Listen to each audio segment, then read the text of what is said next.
Welcome to part one of our six-part series in the Old Testament book of Ecclesiastes.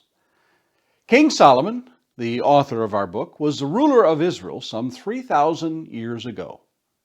In a dream one night, God tells Solomon to ask whatever he wanted from him, and it would be given to him. In a stunning response, Solomon asks one thing of God: an understanding heart to judge God's people. God not only gives Solomon that understanding heart in the form of wisdom, but gives him riches and honor so that none shall be like him among any all the days of his life. We read this in 1 Kings chapter 3 and also in 2 Chronicles chapter 1. Yet for all of Solomon's wisdom, he is not able to manage his own life, falling for the allurement of women who led his heart astray and into idolatry. The book of Ecclesiastes in part tells the story of Solomon's struggle to understand some of life's greatest dilemmas, questions, and mysteries. Solomon doesn't make excuses or blame others, but clearly takes responsibility as he delves in some of the most puzzling of life's quests, the meaning of our existence and purpose, perhaps as no other book in the Bible, with the exception of Job, for its complexity. This study is a compilation of an earlier 31-part devotional series that broke down sections of each of the 12 chapters from this book and presented them into 8 to 12-minute individual daily devotionals. These are by no means exhaustive in their nature, but they are overviews of some of the complex ideas that Solomon put forth. This week in part 1, we'll look at chapters 1 and 2 and peer into some of Solomon's overarching themes in this book. His eternal statement is covered: there is nothing new under the sun. We will look at the word which he will use over and over: vanity. We'll look at Solomon's description of the tests he underwent in his quest for meaning, wisdom, pleasure, wine, accomplishments, and building great works, and on he went.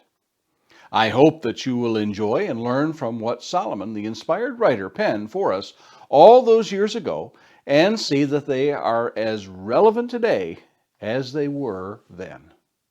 And now, let's begin our study today.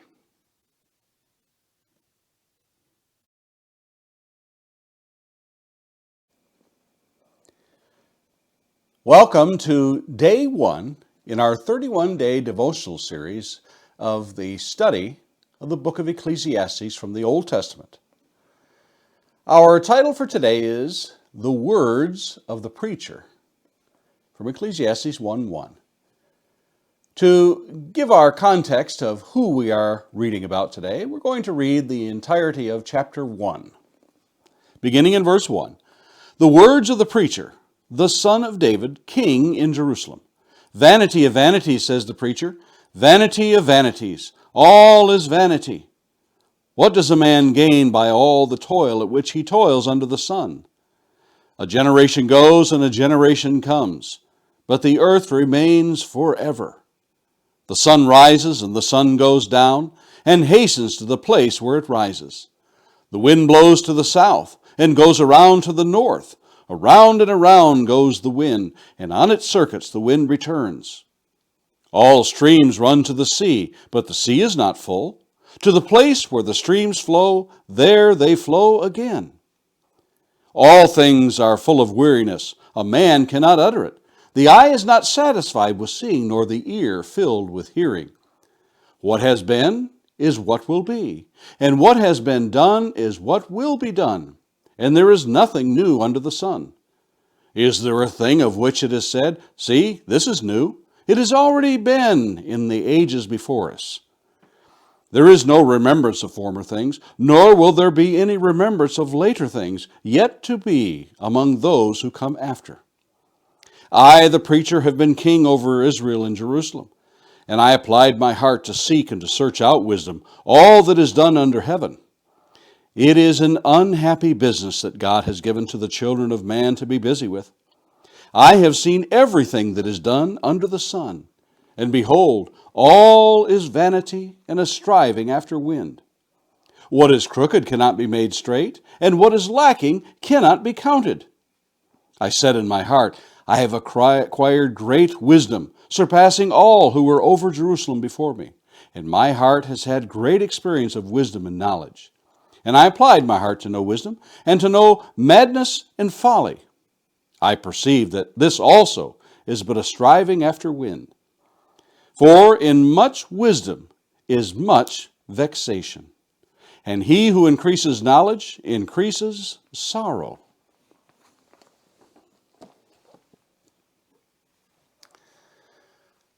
Occasionally, I will see a biography or an autobiography of someone rather famous in our present world. That's not unusual in and of itself. However, when that person is only in what we generally think of as the early stages of life, that strikes me as rather odd. Perhaps it's just an opportunistic attempt to cash in on the popularity of that person so as to make more money. But I jump unfairly to conclusions before giving it further thought. Consider The Diary of a Young Girl by Anne Frank, or The Diary of Peter Ginz, a teenage prodigy killed in Auschwitz. Maybe Thura's diary, an account of a 19-year-old girl in war-torn Iraq.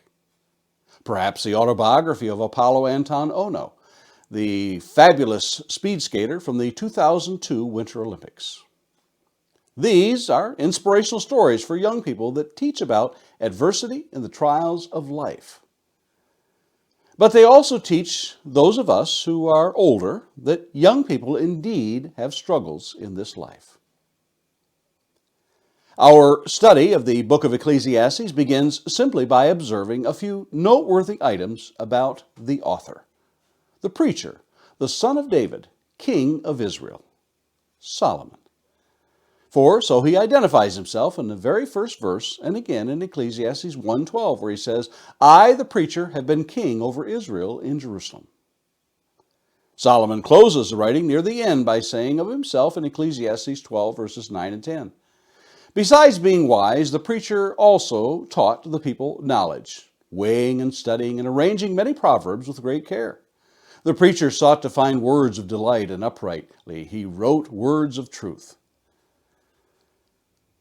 But this is far from the inspirational autobiographies aimed at young people. Solomon's story seems almost at times to be the confessions of a guy who had it all and squandered opportunity after opportunity. Perhaps a little background might help us to see where this comes from. Solomon was, in fact, the king of Israel, for we are told in 1 Kings 11:42. And the time that Solomon reigned in Jerusalem over all Israel was 40 years. Solomon came to be king under tumultuous circumstances when his brother declared himself to be king instead. In 1 Kings 1:5, now Adonijah the son of Haggith exalted himself, saying, I will be king. And he prepared for himself chariots and horsemen, and 50 men to run before him. But Bathsheba, Solomon's mother, David's wife, and Nathan the prophet intercede on Solomon's behalf, and David declared him to be king. 1 Kings 1:29-30. And the king swore, saying, as the Lord lives, who has redeemed my soul out of every adversity, as I swore to you by the Lord, the God of Israel, saying, Solomon your son shall reign after me, and he shall sit on my throne in my place. Even so will I do this day. As Solomon begins, we read in 1 Kings 3:5. At Gibeon, the Lord appeared to Solomon in a dream by night, and God said, ask what I shall give you. In a moment of humility and meekness, this is what Solomon desires and asks of the Lord in verse 9 of 1 Kings 3. Give your servant, therefore, an understanding mind to govern your people, that I may discern between good and evil. For who is able to govern this, your great people? The Lord is pleased with Solomon's request and gives him even more. In verses 10-13 we read, it pleased the Lord that Solomon had asked this. And God said to him, because you have asked this and have not asked for yourself long life or riches or the life of your enemies, but have asked for yourself understanding to discern what is right, behold, I now do according to your word. Behold, I give you a wise and discerning mind, so that none like you has been before you, and none like you shall arise after you. I give you also what you have not asked, both riches and honor, so that no other king shall compare with you all your days. God indeed blessed Solomon. Still, he gave a grave warning to Solomon about the consequences of turning away from the Lord. 1 Kings 9, verses 6 through 9. But if you turn aside from following me, you or your children, and do not keep my commandments and my statutes that I have set before you, but go and serve other gods and worship them, then I will cut off Israel from the land that I have given them, and the house that I have consecrated for my name I will cast out of my sight. And Israel will become a proverb and a byword among all peoples. And this house will become a heap of ruins. Everyone passing by it will be astonished and will hiss, and they will say, why has the Lord done thus to this land and this house? Then they will say, because they abandoned the Lord their God, who brought their fathers out of the land of Egypt, and laid hold on other gods and worshiped them and served them. Therefore, the Lord has brought all this disaster on them. Solomon did, in fact, turn from the Lord. We read in 1 Kings chapter 11, verses 4 through 6. For when Solomon was old, his wives turned away his heart after other gods, and his heart was not wholly true to the Lord his God, as was the heart of David his father. For Solomon went after Ashtoreth, the goddess of the Sidonians, and after Milcom, the abomination of the Ammonites. So Solomon did what was evil in the sight of the Lord, and did not wholly follow the Lord, as David his father had done. Kings and queens and dignitaries came from far and wide to see the accomplishments and hear the wisdom of Solomon. We read in 1 Kings 4, 32 through 34. He spoke 3,000 proverbs, and his songs were 1,005. He spoke of trees, from the cedar that is in Lebanon to the hyssop that grows out of the wall. He spoke of the beasts, of the birds, and the reptiles, and of fish. And the people of all nations came to hear the wisdom of Solomon, and from all the kings of the earth who had heard of his wisdom. The Queen of Sheba's reaction to all that Solomon possessed of those things, we read in 2 Chronicles 9, 3 through 4. And when the Queen of Sheba had seen the wisdom of Solomon, the house that he had built, the food of his table, the seating of his officials, and the attendance of his servants and their clothing, his cupbearers and their clothing, and his burnt offerings that he offered at the house of the Lord, there was no more breath in her.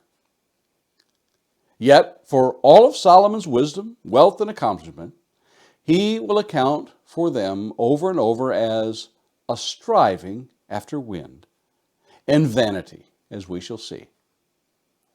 For the next 30 days that follow, we shall peer into Solomon's writing here in Ecclesiastes and strive to gain an understanding, if possible, of this complicated and fascinating life of whom God said, behold, I give you a wise and discerning mind, so that none like you has been before you, and none like you shall arise after you. Lord willing, join us again tomorrow as we continue in this study of the book of Ecclesiastes.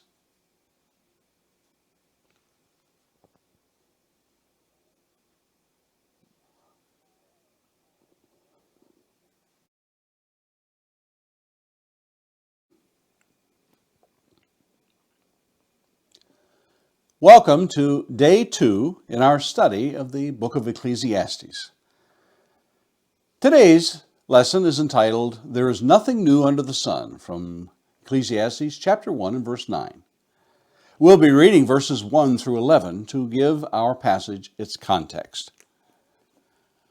The words of the preacher, the son of David, king in Jerusalem. Vanity of vanities, says the preacher. Vanity of vanities, all is vanity. What does a man gain by all the toil at which he toils under the sun? A generation goes, and a generation comes, but the earth remains forever. The sun rises and the sun goes down, and hastens to the place where it rises. The wind blows to the south and goes around to the north. Around and around goes the wind. and on its circuits the wind returns. All streams run to the sea, but the sea is not full. To the place where the streams flow, there they flow again. All things are full of weariness. A man cannot utter it. The eye is not satisfied with seeing, nor the ear filled with hearing. What has been is what will be, and what has been done is what will be done. And there is nothing new under the sun. Is there a thing of which it is said, "See, this is new"? It has already been in the ages before us. There is no remembrance of former things, nor will there be any remembrance of latter things, yet to be among those who come after.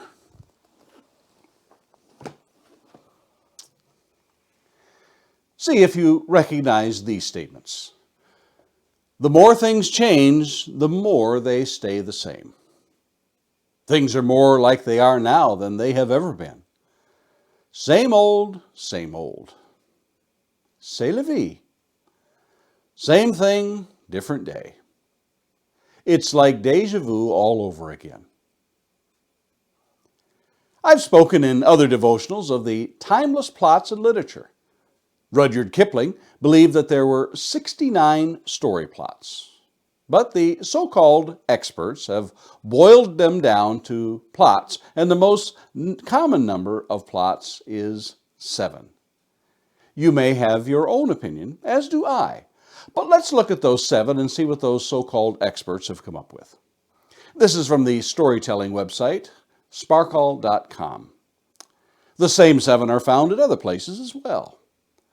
The first theme in a plot is overcoming the monster. The main character sets out to defeat a powerful foe. Theme number 2 is rags to riches. The hero from humble beginnings gains the thing that he or she wants, money, power, a partner, then loses it and has to fight to get it back again. Number 3 is the voyage and return. The main character travels to an unfamiliar place, meeting new characters and overcoming a series of trials, all the while trying to get home. The quest. The hero sets out in search of a specific prize, overcoming a series of challenges and temptations. Number 5 is the comedy, a lighthearted story which centers on some confusion leading to conflict before a happy conclusion and celebrations. On the opposite side of the comedy is number 6, the tragedy, where the main character faces temptation and is compelled to break rules of society, setting in motion a series of events that lead to their downfall and sometimes their death. Last in this list of 7 is the rebirth. The main character is a bad or unpleasant person who is shown the error of their ways and redeems themselves over the course of the story. You may think of certain movies or books that you have read that fit neatly into one of those categories. Scientists call the repeating pattern in nature a fractal. From snowflakes to lightning to galaxies, they see the patterns over and over in these. Here's the equation in case you want to check this out. Z leads to z squared plus c. Albert Einstein summed up a whole lot when he said E equals mc squared. Human behaviors haven't changed. We may have different names for them, but they boil down to the same old, same old.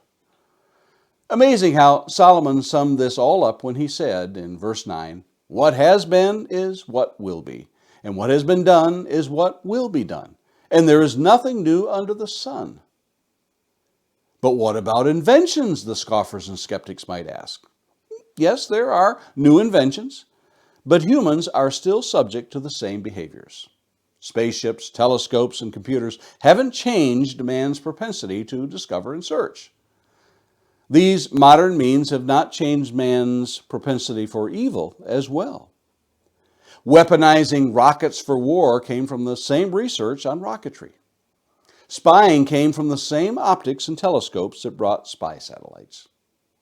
Computers that allow us almost instant access to information are used by hackers to steal, pornography for addicts, bullying, threats, and on and on. Those 7 deadly sins that were around in Solomon's day are still here, alive and well. Lust, gluttony, greed, sloth, wrath, envy, and pride. Solomon seems to paint a rather bleak outlook on life as he begins this discourse on life. He will ask 2 important questions for the reader to consider in this passage. The first question comes from verse 3 of Ecclesiastes 1. What does man gain by all the toil at which he toils under the sun? And second, Ecclesiastes chapter 1 and verse 10, where he asks, is there a thing of which it is said, see, this is new? It has already been in ages before us. Both of these are asked in the context of things under the sun. That term under the sun is one that Solomon will use 28 times in Ecclesiastes. In fact, nowhere else in the Bible is this term used. It means properly what happens here on earth. From those 2 questions that Solomon poses here, all of Ecclesiastes will be based. Over and over, Solomon will ask that question of what is man's profit for his toils? Here in verse 3, again in chapter 2 and verse 22, and again in chapter 3 and verse 9. He will also show what he gained from all his toils and endeavors. But don't worry, Solomon will indeed answer all those questions he will pose throughout the book. Yet before it is answered, he and we must make that journey of discovery to see the truth in what he will reveal at the very last of the book. Man often overestimates his importance as it relates to the world, yes, the universe around him. Solomon answers with startling clarity that generation after generation comes and goes, yet the earth remains, the sun follows its course, so too the wind and the cycle of water as well. As important as each moment seems to us, by and large, they are forgotten. However much we strive to keep them near. How much more those lauded accomplishments by the ancients? For the untold millions, yes, billions of lives that have come and gone, we have almost nothing, comparatively speaking, of their accomplishments. Yes, we have what has been preserved in scriptures and a few parchments and scrolls from antiquity. But remember, there were 1,000,000 scrolls in the library of Alexandria, in Egypt, the Indian subcontinent, Greece, Ethiopia, China, and on and on. They're all gone. Just as Solomon said. So too, for all our efforts, will be the fate of our modern world. All vanity, a chasing after the wind. So we shall see in tomorrow's lesson. Have you thought of what will become of your labor and toil here under the sun? And Lord willing, let's meet here again tomorrow and look at another lesson from the book of Ecclesiastes.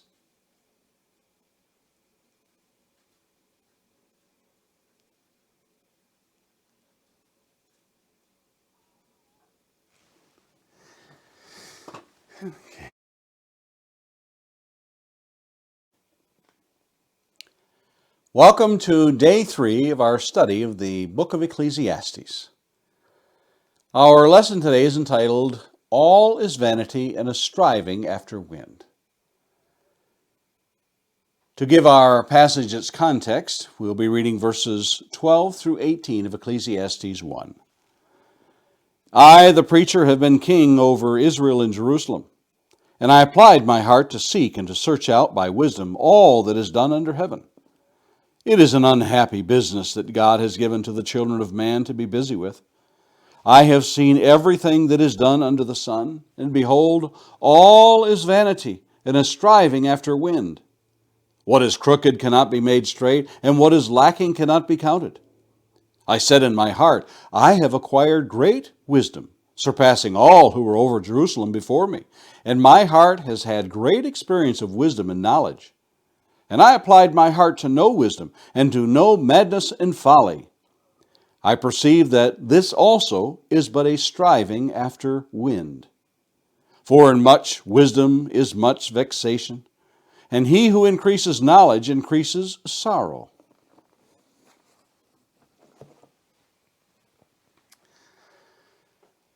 There is a lot that can be learned from a breath.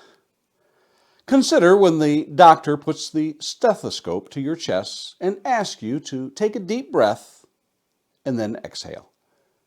The medical term for the use of a stethoscope is auscultation. He or she can ascertain such things as obstructions, inflammation, infections, fluid in the lungs, or asthma for starters. Sounds like rhonchi, crackles, wheezing, and stridor. They will listen to each lung in the front and then in the back to compare. These are indicators of such things as pneumonia, heart failure, COPD, asthma, bronchitis, or a foreign body in the airways. Such things will need further testing to confirm or eliminate possibilities. All this from the stethoscope in a single breath. If you're in law enforcement, a single breath can confirm if a driver has been drinking by the use of a breathalyzer that measures the amount of alcohol coming out of your lungs. We can tell other things about people by the way they breathe. Are they in pain? We may be able to tell by the shallow breaths that one takes. Emotions such as anger can change breathing patterns. A deep, sudden breath may indicate a person's change in thinking. Hyperventilation caused by panic attacks. There's a lot we can learn about people from a single breath. There are also some metaphorical lessons associated with the breath. James tells us in James 4:14, "Yet you do not know what tomorrow will bring. What is your life? For you are a mist that appears for a little time and then vanishes." That word for mist can mean a fog or an exhale from our lungs. Take a deep breath on a cold day and exhale out into that frigid air. How long does that exhaled mist stay in the air? Well, that's our lives comparatively. Job says of his longevity in Job 7:7, "Remember that my life is a breath." David says in Psalm 39:5, "Behold, you have made my days a few handbreadths, and my lifetime is as nothing before you. Surely all mankind stands as a mere breath." Solomon continues on with his melancholy tale of the woes of life as he is observed. The word of the day is vanity. 31 times in this book, Solomon will use that word vanity. 3 times he'll use the plural, vanities. The Hebrew word is habel, emptiness or vanity. Figuratively, something transitory and unsatisfactory. It's from another root word which means to be in vain in act or expectation, specifically to lead astray. All is vanity and a striving after wind. These expectations we have that what we strive to accomplish and gain and ultimately find profit in are, as it were, like trying to catch the wind. You want to know what that is like to catch the wind? Take a clear glass jar and a top, and also a feather with you outside on a windy day. With the top off the jar and a feather inside, turn the mouth of the jar to the wind, and then quickly, with the feather still inside, put the lid on the jar and watch how long that feather continues to swirl in that jar. You've captured wind in that jar. But the moment you sealed it, what happened? Well, there you have it. Today's object lesson completed. Remember from our first lesson that God had endowed Solomon with wisdom. How much wisdom? We're told in chapter 3 and verse 12 of 1 Kings, "Behold, I now do according to your word. Behold, I give you a wise and discerning mind, so that none like you has been before you, and none like you shall arise after you." And again in 1 Kings chapter 4, verses 29 through 31.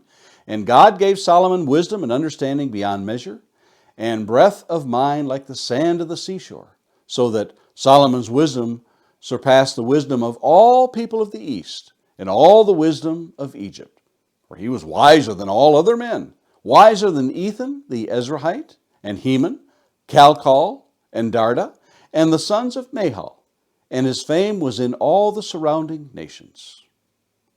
Lord Bacon observes on this, as the sand on the seashore encloses a great body of waters, so Solomon's mind contained an ocean of knowledge.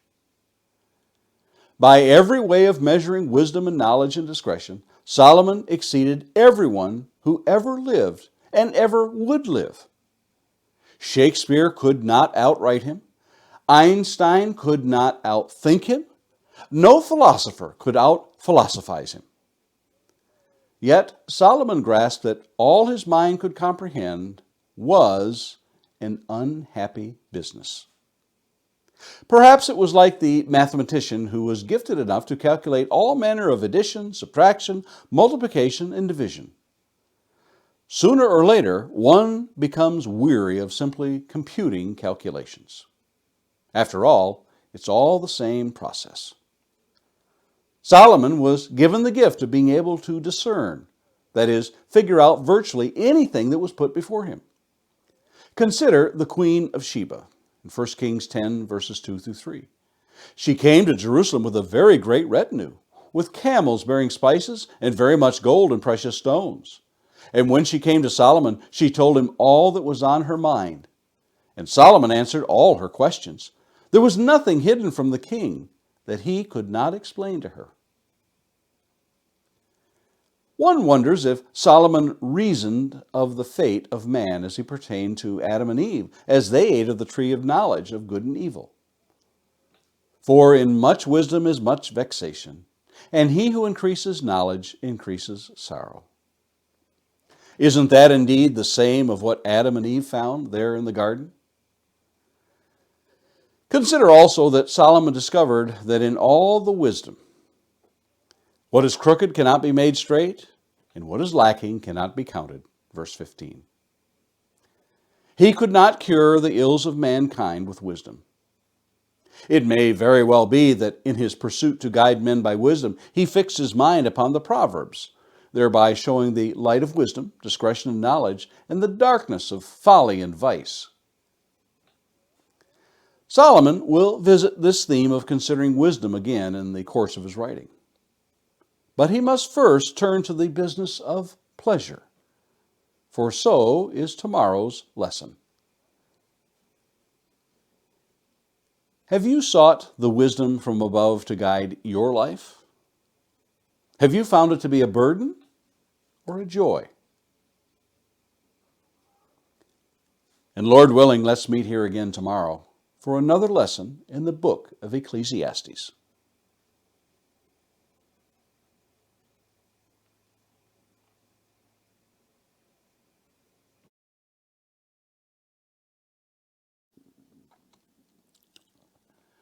Welcome to day 4 in our study of the book of Ecclesiastes. Our lesson today is entitled, I Will Test You with Pleasure. We'll be reading verses 1 through 11 of Ecclesiastes chapter 2. I said in my heart, come now, I will test you with pleasure. Enjoy yourself. But behold, this also was vanity. I said of laughter, it is mad, and of pleasure, what use is it? I search with my heart how to cheer my body with wine, my heart still guiding me with wisdom, and how to lay hold on folly, till I might see what was good for the children of man to do under heaven during the few days of their life. I made great works. I built houses and planted vineyards for myself. I made myself gardens and parks, and planted them all kinds of fruit trees. I made myself pools from which to water the forest of growing trees. I bought male and female slaves, and had slaves who were born in my house. I had also great possessions of herds and flocks, more than any who had been before me in Jerusalem. I also gathered for myself silver and gold, and the treasure of kings and provinces. I got singers, both men and women, and many concubines, the delight of the sons of man. So I became great and surpassed all who were before me in Jerusalem. Also my wisdom remained with me, and whatever my eyes desired, I did not keep from them. I kept my heart from no pleasure, for my heart found pleasure in all my toil, and this was my reward for all my toil. Then I considered all that my hands had done, and the toil I had expended in doing it.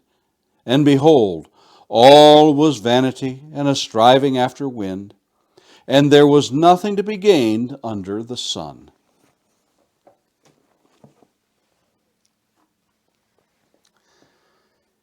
Imagine a place where the sun always shines. No clouds, no rain, no snow, no storms to interrupt your plans. Just sunshine all the time. Doesn't that sound wonderful? There are places like that in the world. In fact, there is a place the size of the United States, including Alaska and Hawaii, that fits just that description. Do you know what it's called? The Sahara Desert in North Africa. 3.6 million square miles of desert. It rarely rains, 0 to 3 inches of rain per year, with some regions going years without rain. You'll almost never have to cancel your plans due to inclement weather. Ah, pleasure and enjoyment. Wouldn't it be nice to have that 24/7, 365? Imagine what it would be like to get paid for doing things we only experience occasionally, or even once in a lifetime, or perhaps only exist in your bucket list. What if you could get paid to sleep? How about eating chocolate or drinking coffee for a living? There are people who do that, you know. NASA hires people to do sleep studies, and you can rate hotels by sleeping in them. EachNight.com hired 5 people in 2021 and paid them $1,500 to nap while they researched their results. According to SimplyHired.com, the average salary of a professional coffee drinker is $58,664 a year. Matt Caputo's job in Salt Lake City is all about eating chocolate, about 1/4 pound a day. Average pay for chocolate testers? $21,000 a year, but the potential to make up to $100,000 a year. How about those bucket list experiences? Zip lining, skydiving, balloon rides, race car driving, mountain climbing, running with the bulls. Perhaps something a little more sedentary. How about just sitting on the beach relaxing 24/7?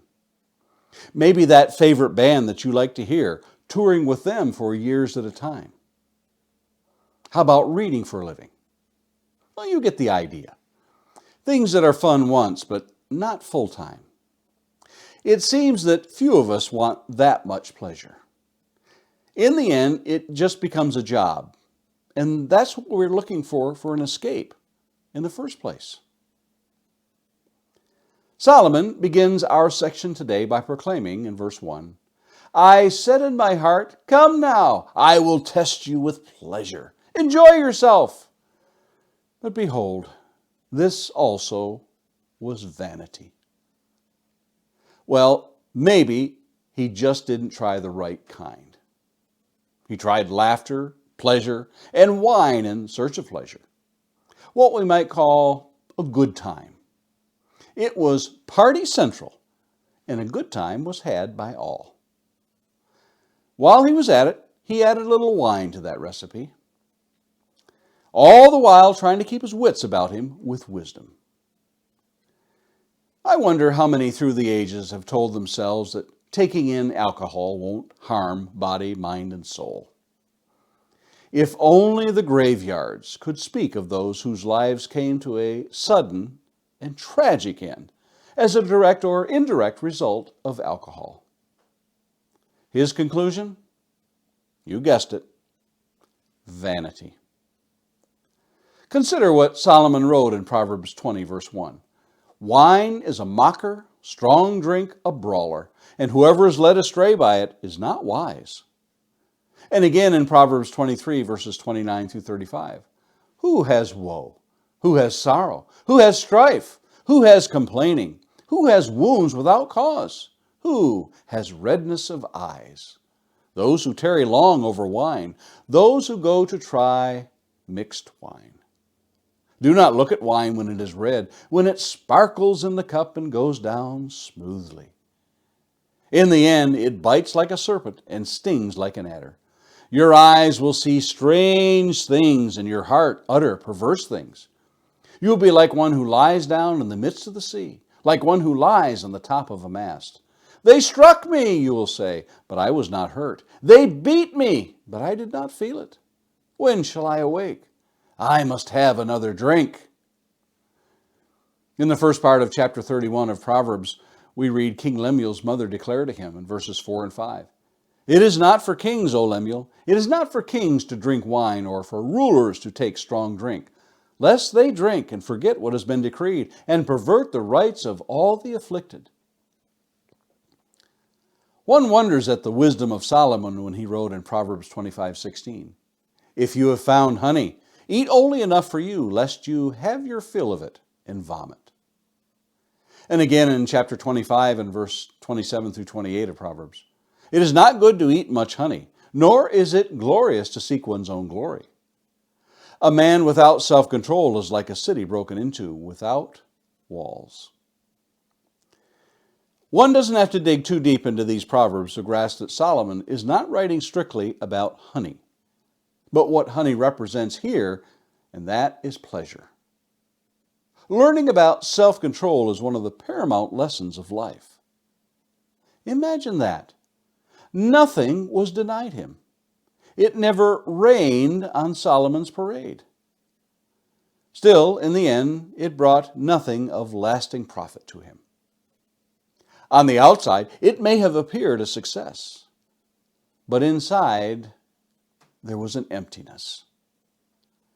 Whatever else may be said of laughter and pleasure and wine, to think that a life devoted to such things would bring about happiness, fulfillment, and profit to one's life is just as Solomon found: vanity, a chasing after wind. Do you think that mankind will forever be learning this lesson about too much pleasure in one's life? And Lord willing, let's meet here again tomorrow for another lesson in the book of Ecclesiastes.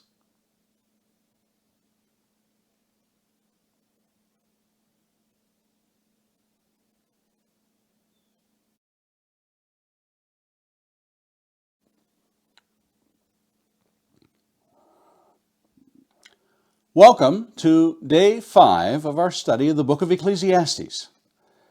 The title of today's lesson is, I Made Great Works. Our passage for reading comes from Ecclesiastes chapter 2. We'll be reading verses 1 through 11. I said in my heart, Come now, I will test you with pleasure. Enjoy yourself.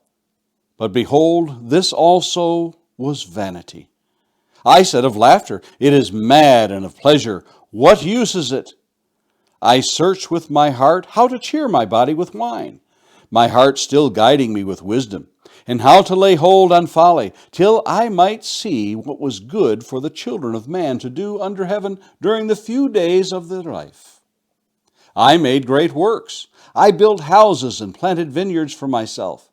I made myself gardens and parks, and planted in them all kinds of fruit trees. I made myself pools from which to water the forest of growing trees. I bought male and female slaves, and had slaves who were born in my house. I had also great possessions of herds and flocks, more than any who had been before me in Jerusalem.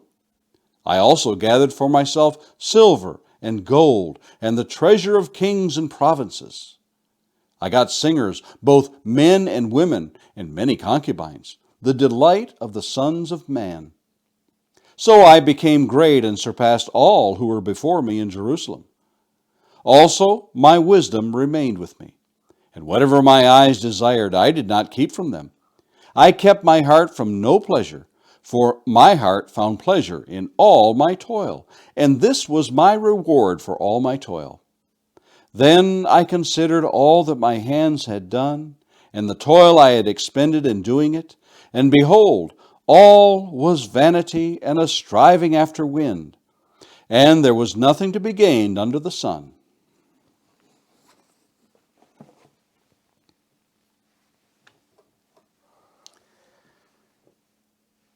Rosebud. That famous word uttered by an aging man clutching a snow globe as he gasps his last breath on his deathbed. Thus begins the classic 1941 movie Citizen Kane, the story of a poor child who inherits a trust from a mining deed belonging to his mother and amasses a fortune by his 25th birthday from investments made from those profits of the mine. Over the years of his life, Charles Foster Kane continues to grow his empire to epic proportions, collecting the finest artifacts from around the world for his Florida mansion, which he named Xanadu. I won't spoil the plot of who or what Rosebud was, but in the end, Kane was alone with all his wealth. Over and over in polls, Citizen Kane has been ranked as the #1 film of all time. I've seen it more than once, and I have to agree. With that much influence, one wonders why this film has not had a greater influence and impact on the world as it pertains to buying happiness. Perhaps it's a lesson each of us must learn for ourselves. The next course of action that Solomon chose to achieve pleasure was that of surrounding himself with luxury via great works, houses, vineyards, gardens, parks, orchards of trees with fruit, irrigation systems for the forests, slaves, both male and female, and their families, herds and flocks, wealth of gold and silver, kings and provinces that paid him tribute. The money just kept flowing in. Men and women singers, and let's not forget the concubines. Absolutely no pleasure with which he denied himself, it seemed. Oddly enough, this is precisely what Samuel had prophesied from God a century before in 1 Samuel chapter 8, verses 10 through 17. So Samuel told all the words of the Lord to the people who were asking for a king from him. He said, "These will be the ways of the king who will reign over you. He will take your sons and appoint them to his chariots and to be his horsemen and to run before his chariots. And he will appoint for himself commanders of thousands and commanders of 50s, and some to plow his ground and to reap his harvest, and to make his implements of war and the equipment for his chariots. He will take your daughters to be perfumers and cooks and bakers. He will take the best of your fields and vineyards and olive orchards and give them to his servants. He will take 1/10 of your grain and of your vineyards and give it to his officers and to his servants. He will take your male servants and female servants and the best of your young men and your donkeys and put them to his work. He will take 1/10 of your flocks, and you shall be his slaves." And what would be the result of this? We read in verse 18 of 1 Samuel 8. "And in that day you will cry out because of your king, whom you have chosen for yourselves. But the Lord will not answer you in that day." The people of Israel felt the oppression of Solomon. For we read in 1 Kings chapter 12 and verses 3 through 4, after Solomon's death. "And they sent and called him, and Jeroboam and all the assembly of Israel came and said to Rehoboam, 'Your father made our yoke heavy. Now, therefore, lighten the hard service of your father and his heavy yoke on us, and we will serve you.'" One thing that is important to note is that Solomon's pursuits did bring him pleasure. Solomon did enjoy not only what his eyes desired, but also his heart found pleasure in his toils. It is not as though he conceived, designed, and then brought them to completion, only to be wholly disappointed by them. Far from it.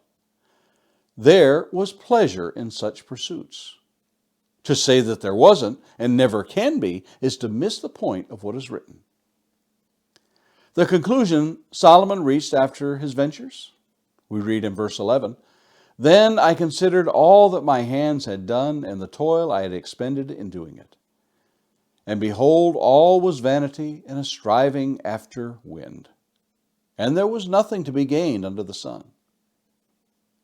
As Solomon goes further into this essay on the whole of man, we too will gain a greater understanding of what it is Solomon is perceiving in his pursuits.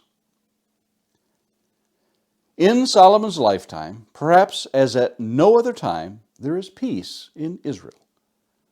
During Saul's and his father David's reign, there was constant conflicts involving the Philistines and neighboring countries. Now, finally, there is peace and a chance for Israel and its king to become the nation of prosperity that God had desired his chosen people to achieve. 18 times in the book of Deuteronomy, Israel is warned to be careful not to forget the law of the Lord. One particular warning tells of the possibility that Israel shall forget the Lord. In Deuteronomy chapter 8, verses 17 through 18. Beware lest you say in your heart, my power and the might of my hand have gotten me this wealth.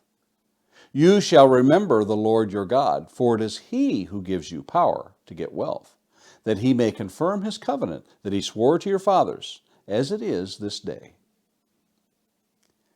It seems that Solomon is well on his way to leading Israel astray due to contentment, complacency, and commercial success. Have you ever wondered in modern times that a prosperous nation could find itself in decline due to thinking its affluence and success came by its own hands? And Lord willing, let's meet here again tomorrow for another lesson from the book of Ecclesiastes.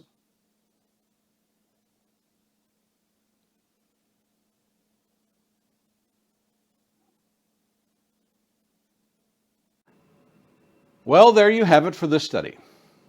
I hope you'll join us again next time as we continue in our study of this most fascinating of books, Ecclesiastes. And may God bless you in your search for truth and wisdom in His Word, the Bible. And Lord willing, we'll see you here again.